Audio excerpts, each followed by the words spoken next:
যখন আমরা কোনো বনে প্রবেশ করি তখন এই সবুজ ঘাস দেখে, এই কোমল ঘাস দেখে আমাদের মন প্রফুল্ল হয়ে ওঠে। ভিন্ন ভিন্ন প্রজাতির ফুল, ভিন্ন ভিন্ন রঙের ফুল দেখে এই মন আনন্দে ভরে ওঠে। এখানে শিশুরা আনন্দ লাভ করে, বড়রা ভোজন গ্রহণ করেন, কথাবার্তা বলেন, হাঁটাহাঁটি করে বেড়ান। এবার ভেবে দেখুন, যখন এই উপবনের নির্মাণ হয়েছিল সেই সময় যদি এই মাটিকে সঠিকভাবে খনন না করা হতো, যদি তাতে সঠিকভাবে বীজ রোপণ না করা হতো, যদি কোনো সংঘর্ষ না হতো, পরিশ্রম না করা হতো, যদি চলতে চলতে পায়ে কাঁটা না বিঁধে যেত, তাহলে এই সুন্দর বন দেখে আমরা কি এই আনন্দ লাভ করতে পারতাম? কখনোই নয়।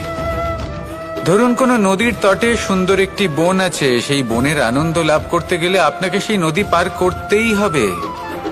যদি সুখের নদীর কাছে পৌঁছতে চান, তাহলে তটে যে কাঁটা রয়েছে সেগুলোর সাথে সংঘর্ষ করতেই হবে।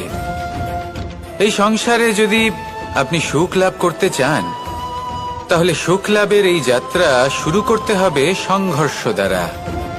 তাহলে সংঘর্ষকে স্বাগত জানান, এর পেছনেই সুখ রয়েছে যা আপনার জন্য অপেক্ষা করছে।